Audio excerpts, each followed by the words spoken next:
नमस्कार दोस्तों, आप सुन रहे हैं मनु भंडारी लिखित उपन्यास महाभोज।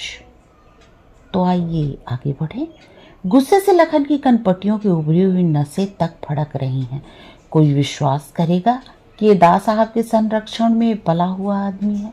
एकदम उनके विपरीत। केवल रंग और कद काठी में ही नहीं, स्वभाव और आदतों में भी छोटी छोटी बातें उसे बेहद उत्तेजित कर देती हैं। बोलता है तो इतने आवेश में कि हकलाने लगता है। दास साहब कभी नाराज नहीं होते। उनकी इस बदमिजाजी पर हंसकर इतना ही कहते हैं, तुम मेरे पूरक हो भाई। यूं भी दूसरों को उनकी कमजोरियों के साथ स्वीकार करना स्वभाव है दास साहब का। कहना चाहिए उदारता है उनकी। इसी उदारता ने लखन को एक हद तक ढीठ बना दिया है। बस फनफनाता रहता है। अभी तो कुछ नहीं हुआ, बहुत मामूली सी बात हुई है। सरोहा में बसेसर नाम के एक आदमी को मरवा दिया गया है। लाश पुलिया पर पड़ी मिली। असली बात तो तब होगी जब हरिजनों के सारे वोट शुक्ल बाबू के नाम पड़ जाएंगे। सब लोगों का अनुमान है कि जोरावर का है यह काम। चेहरे पर किसी तरह का कोई विकार नहीं आया दास साहब के। मालूम है आपको, अभी थोड़ी देर पहले ही सुना। स्वर इतना सहज और सपाट जैसे कहीं कुछ हुआ ही नहीं हो। और ये भी सुना कि सारे गांव में भारी तनाव है जोरावर को लेकर। उसके सिवाय कोई नहीं करवा सकता यह काम।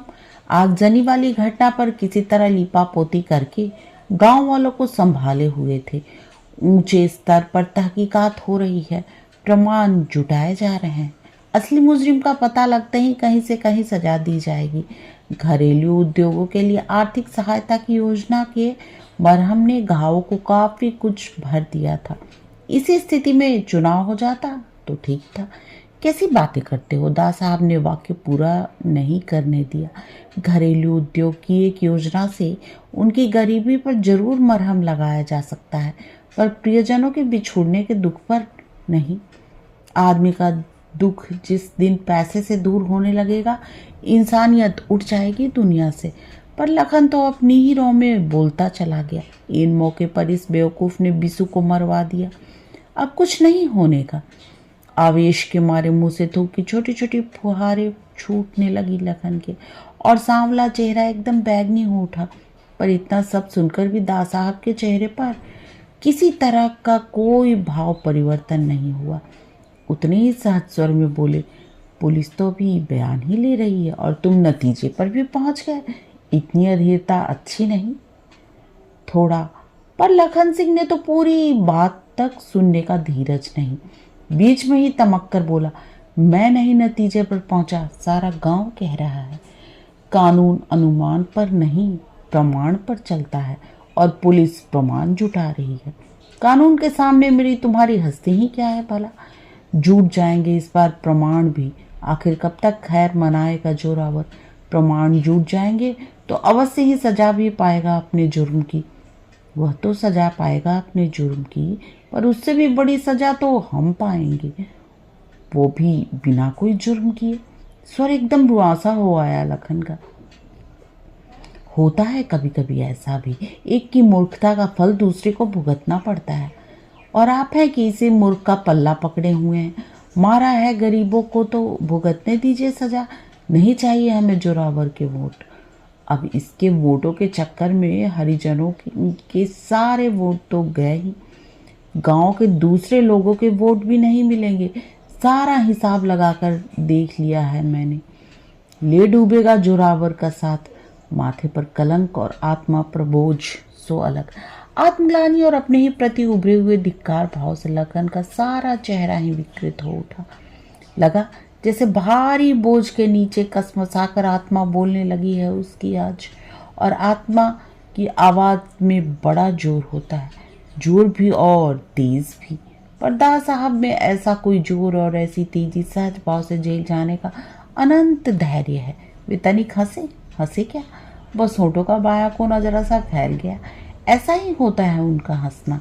खिलखिलाकर हंसते तो उन्हें शायद ही कभी किसी ने देखा हो। तुमने तो सारा हिसाब ही लगा कर देख लिया। पर क्या करूं, मेरा तो स्वभाव इतना हिसाबी किताबी है नहीं। मन हिसाब के आंकड़ों में रमता ही नहीं।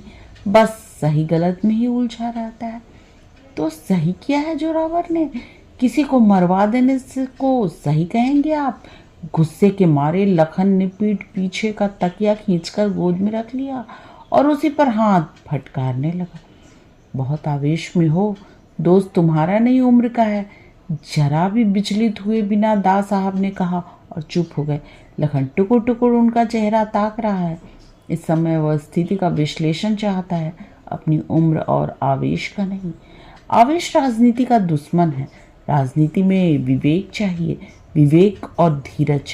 प्रवचनीय मुद्रा में दा साहब ने जीवन के अनुभवों को से निचुड़ा हुआ वाक्य उछाला। फिर कुछ क्षण रुककर हौसला बंधाते हुए बोले, आएगा, पद पर बैठोगे तो पद की जिम्मेदारी स्वयं सिखा देगी। कहाँ रखा है पद वद, भूल जाइए अब सब। विरोधी दल के नेता इस घटना को ऐसा भुनाएंगे कि हम सब टापते ही रह जाएंगे। ये विसु ही नहीं, समझ लीजिए एक तरह से मेरी हत्या हुई है, मेरी। लखन ने खुले पंजे से छाती पीटकर अपनी हत्या की घोषणा करके दा साहब को दहला देना चाहा।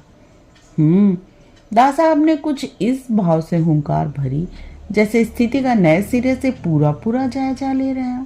9 तारीख को यानी 3 दिन बाद ही मीटिंग का ऐलान हो गया है उनकी तरफ से। सुकुल जी खुद आ रहे हैं भाषण देने। जानते तो हैं सुकुल जी के भाषण का करिश्मा, आग उगलते हैं आग।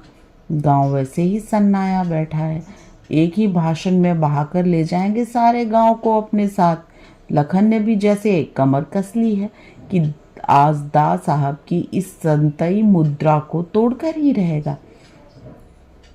एक इन मशाल वालों को छूट मिली हुई है, उल्टा सीधा जो मर्जी है छापने की। इमरजेंसी में बंद हो गया था, ठीक था, ऐसे अखबार पर तो आपको भी। गलत बात है, दा साहब ने अंकुश लगा दिया एकदम। ये तुम नहीं, तुम्हारा स्वार्थ बोल रहा है। स्वार्थ को इतनी छूट देना ठीक नहीं कि वह विवेक को ही खा जाए। अखबारों को तो आज़ाद रहना ही चाहिए, वही तो हमारे कामों का, हमारी बातों का असली दर्पण होते हैं। मेरा तो उसूल है कि दर्पण को धुंधला मत होने दो। हाँ, अपनी छवि देखने का साहस होना चाहिए आदमी में, बड़ी हिम्मत और बूता चाहिए उसके लिए। इससे जो कतराता है वो दूसरों को नहीं, अपने को ही छलता है। कैसे कैसे संपादकीय छापे थे, कैसी कैसी तस्वीरें छापी थी उस आगजनी की घटना की, और अब क्या चुप रह जाएंगे? आने दीजिए उनका अगला अंक, देखिए क्या सनसनीखेज बनकर आती है सारी बात। आवेश का कतरा तक कहीं नहीं दिखाई दे रहा है, न दा साहब के चेहरे पर, न स्वर में। और लखन है कि भीतर ही भीतर झिल्ला रहा है बुरी तरह। इस घटना की सारी खतरनाक संभावनाओं को सामने रखकर वो विचलित कर देना चाहता है, दा साहब को हिला देना चाहता है। उन्हें एक और तुरुप का पत्ता चला उसने। जानते तो हैं लोचन भैया कितने दिनों से अपनी खिचड़ी अलग पका रहे हैं। देखिए इस घटना से कैसा उफान आता है उनकी खिचड़ी में। जोड़ तोड़ करके अविश्वास का प्रस्ताव ले आए तो आपको भी लेने के देने पड़ जाएंगे, मैं कह देता हूँ। लखन, आवाज़ की हल्की सी सख्ती ने जबान की लगाम खींच दी लखन की। जिस दिन अपने लोगों का विश्वास खो दूंगा उस दिन कुर्सी पर नहीं बैठूंगा। सबके विश्वास पर ही टिकी हुई है मेरी कुर्सी, सबके सद्भाव पर ही जिंदा हूं मैं। विश्वास सद्भाव ही नहीं रहा तो मेरे रहने का क्या मतलब? ठीक है, सबके विश्वास पर आप अपनी कुर्सी जमाइए, सुकुल बाबू अपनी मीटिंग जमाए, दत्ता बाबू अपना अखबार जमाए, बस हम ही अपनी कब्र खोद देते हैं। हथियार डालने के अंदाज में लखन बोला। उसकी आवेश पर दुख, निराशा और पराजय की गहरी परत चढ़ाई थी। तभी फोन की घंटी बजी। दा साहब ने बगल से चोंगा उठाकर कान पर रख लिया और बदन को तकिए पर जरा सा ढीला छोड़कर पसर से गया। दूसरे हाथ से अपना अधगंजा सिर सहलाते हुए बड़े इत्मीनान से फुनियाते रहे।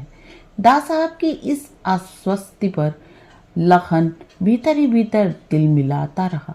जैसे ही बात खत्म हुई लखन सिंह फिर झपट पड़ा। माफ करिए दा साहब, इस बार आप न जोरावर को दबा पाएंगे और न ही यह सीट जीत पाएंगे। इस बार आपका दाव बात अधूरी छोड़ दी लखन ने। दा साहब का दाव खाली गया या नहीं, पर दा साहब को भड़काने के लिए फेंका गया लखन सिंह का हर बार खाली हो गया। वे मौन साधक की तरह स्थिर बैठे रहे, शांत, अविचलित और निर्विकार।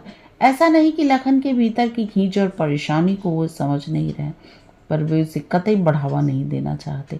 उन्होंने हल्के से अपना आसन बदला और शरीर को ढीला करके तकिए के हवाले किया। कुछ ठंडा पियोगे? पालसे का शरबत पियो, इसकी तासीर बड़ी ठंडी होती है। जवाब की प्रतीक्षा वे नहीं करते, अपनी कही बात ही उनके लिए अंतिम होती है। शरबत का आदेश फोन के तार पर चढ़कर भीतर चला गया तो उन्होंने नजरें शून्य में टांग दी।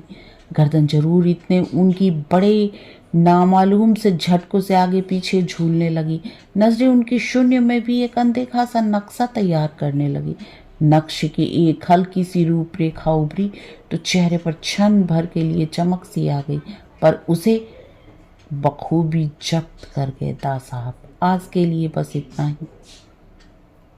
तब तक के लिए आज्ञा दीजिए। नमस्कार। और हाँ, चैनल को लाइक, शेयर और सब्सक्राइब करना ना भूलें।